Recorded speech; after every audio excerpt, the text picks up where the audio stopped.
తిరిగి స్వాగతం బతుకు చిత్రానికి.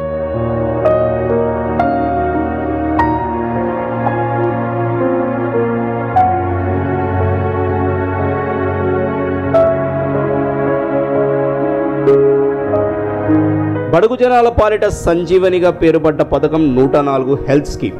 అందులో డౌటే లేదనిపిస్తుంది. ఎందుకంటే ఇప్పుడు మీరు చూస్తున్న నల్గొండ జిల్లాలోని ఏదుల్లగూడెం గ్రామస్తులను చూస్తే 104పై ఉన్న సందేహాలు పటాపంచలవుతాయి. ఎందుకంటే ఈ ఏదుల్లగూడెం గ్రామానికి 3 నెలల తర్వాత 104 వాహనం వచ్చింది. నెలకొకసారి రావాల్సిన వాహనం 3 నెలల పాటు రాకపోయేసరికి ఈ ఊరి ప్రజలు ఉచిత వైద్య పరీక్షలకు సలహాలకు అల్లాడిపోయారు. అంతేకాదు నెలకు సరిపడే ఉచిత మందులు 3 నెలల తర్వాత దక్కాయి. అసలు వారు 104 వాహనం గురించి ఏమనుకుంటున్నారో వారి మాటల్లోనే.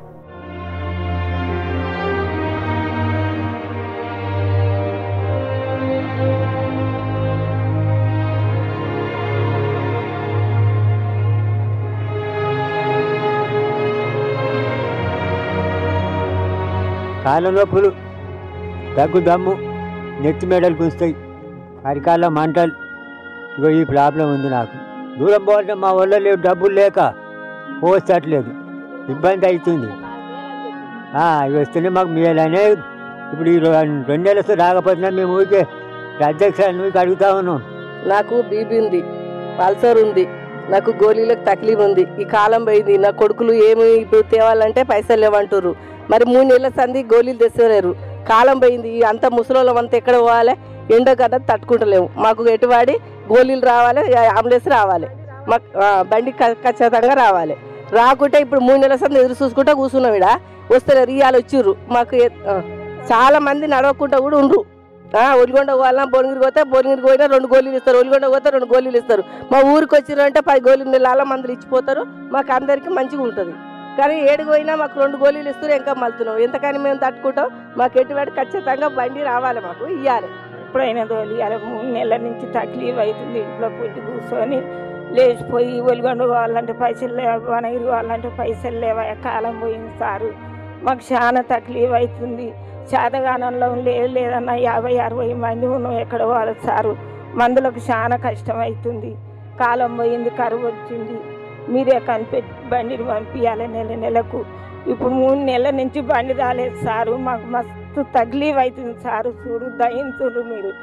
నేను ఒక్క మాట చెప్తున్నా, బీదలో ఉన్నాం. ఉన్నోడు ఉంటాడు, లేనివాడు ఉంటాడు. మమ్మల్ని అందరినీ కనిపెట్టి సారు. అయ్యా కేసీఆర్ గారు 75 ఏళ్ళున్నా ఏ సాధన అయితే ఇప్పుడు 3 నెలల సంది బండి బంద్ అయింది. మాకు బీమారు వచ్చి గోళీలు లేకుండా అయినాయి మొత్తం. దయచేసి మీరు మా కొడుకు అట్లా కానీ మాకు ఎటు పెట్టి నెలకు బండి పంపించండి, గోళీలు పంపించండి. జర మీరు ఎటు పెట్టి దయచేసి పంపించాలి. ఎటు పెట్టి మాకు అందరు అక్కడక్కడ మస్తుగా ఖర్చు పెడుతున్నాం. కానీ మేము ఈ గోళీల కోసమే నెలకు బండి పంపించాలని బతిలాడుతున్నాము.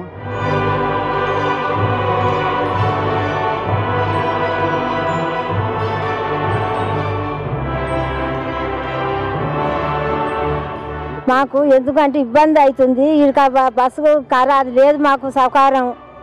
ఏ దానికైనా ఇబ్బంది అవుతుంది. ముసలిలో ఉన్నాం, లేకుండా గోళీలు ఇస్తే గోళీలన్నీ వేసుకుంటాం. కొడుకులు కొడని చూస్తలేరు.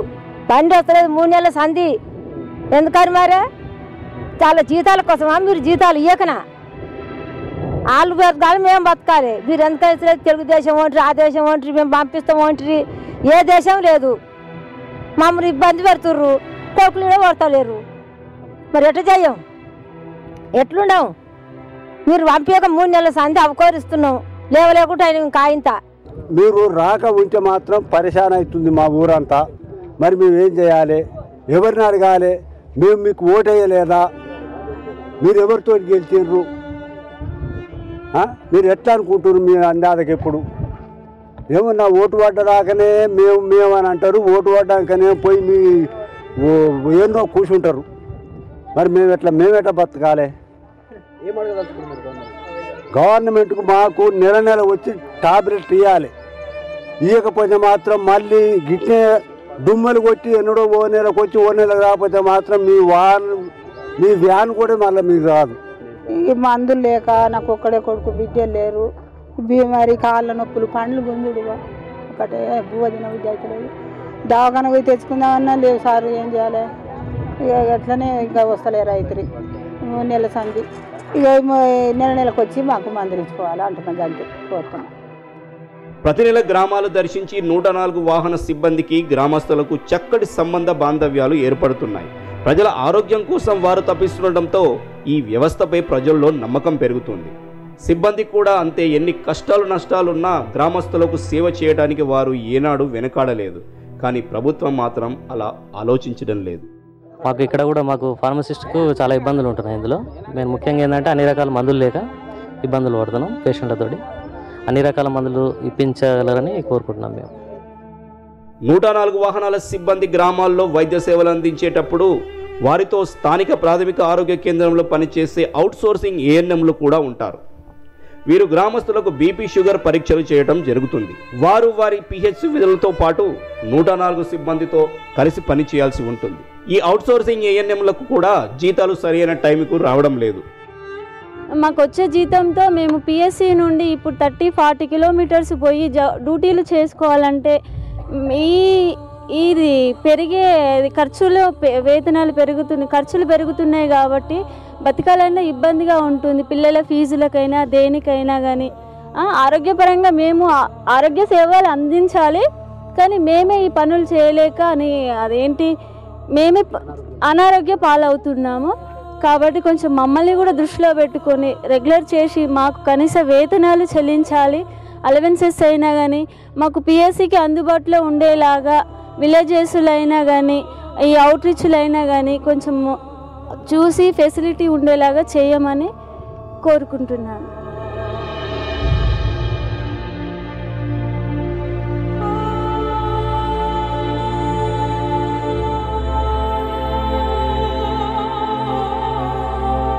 ఈ 104 వాహనాలు గ్రామాలకు వెళ్ళినప్పుడు ఎక్కువగా వీటి ద్వారా గర్భిణీలు లాభపడుతున్నారు. మాకు నెలకు బండి వస్తలేదు. ప్రెగ్నెన్సీ వాళ్ళకి ప్రైవేట్ హాస్పిటల్ ఎంచుకోవాలంటే వీళ్ళకి డబ్బు అవుతుంది. నెలకు బండి వస్తే బీపీని చూసుకోవడానికి అవకాశం ఉంటుంది. బ్లడ్ టెస్ట్ అయినా చాలా కష్టమవుతుంది. ఇక్కడైతే తొందరగా అయిపోతుంది చూయించుకోవడం. వీరికి వైద్య సేవలు అందించడంలో ఏఎన్ఎంలు ఆశా వర్కర్లు కీలకం.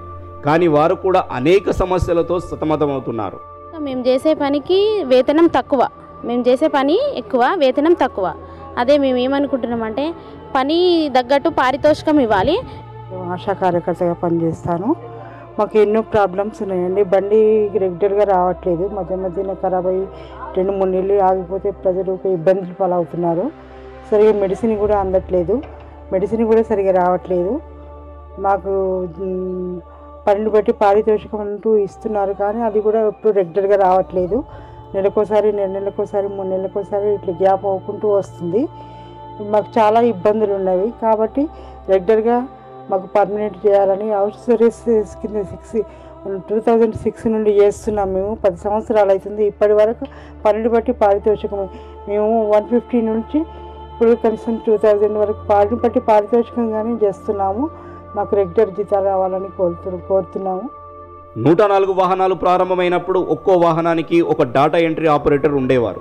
తర్వాత వారిని వాహనాల నుంచి తప్పించి బయట విధులు నిర్వహించేట్టు చేస్తున్నారు. వారు ఇప్పుడు 104కు సంబంధించిన ఎంట్రీలతో పాటు చైల్డ్ అండ్ ఫ్యామిలీ వెల్ఫేర్ సంబంధించిన డాటా ఎంట్రీ కూడా చేయాల్సి ఉంది. అదనపు విధులకు గాను వారికి జీతాలు అదనంగా రాకపోగా ఆ వచ్చే జీతాలు కూడా లేటుగా అందుతున్నాయి. చౌటుప్పల్ కమ్యూనిటీ హెల్త్ న్యూట్రిషన్ క్లస్టర్లో 104 FDHS కింద తీసుకోబడిన డాటా ఎంట్రీ ఆపరేటర్గా నేను 2012 నుంచి చేస్తున్నాను. యాక్చువల్గా 2008 నుంచి నేను FDHS HMRI తీసుకున్నప్పటి నుంచి చేశాను నేను. తర్వాత స్టాఫ్ని తగ్గించడం జరిగింది గవర్నమెంట్.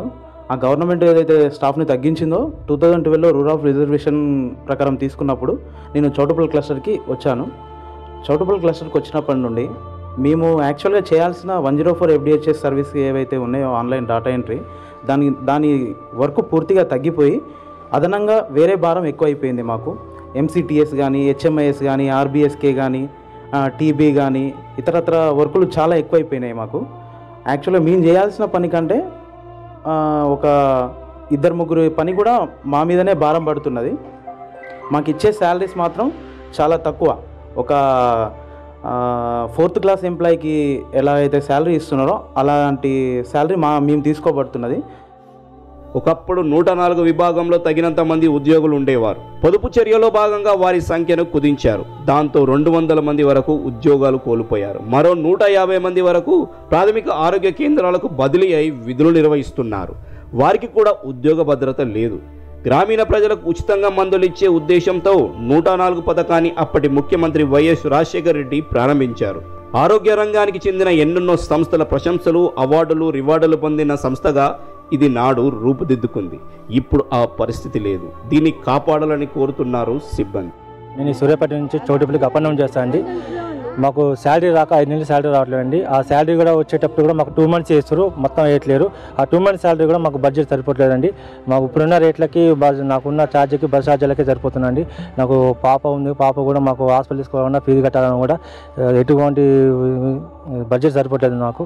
దయచేసి మీరు మమ్మల్ని పిఆర్సీ ఇచ్చి మాకు రెగ్యులర్ చేయమని మేము కోరుకుంటున్నాం. అంతకంటే ఎక్కువ మేము కోరుకోవట్లేమండి.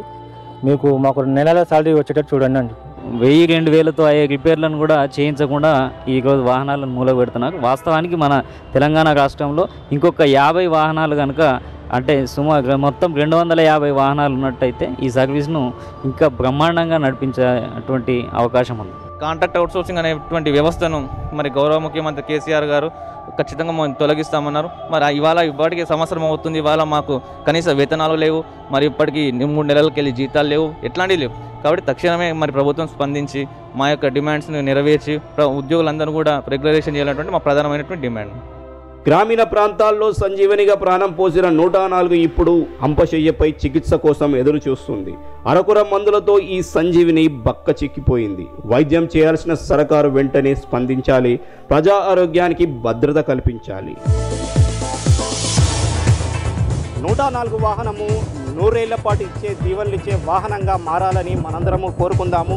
ఇది నిజం కావాలంటే ఈ కళ అంతా కూడా 104 సిబ్బంది యొక్క సమస్యలు ఇక్కడ ఉన్న తెలంగాణ ప్రభుత్వం తీర్చాల్సిందే అని ఇక్కడ ఉన్న సిబ్బంది కోరుకుంటున్నారు.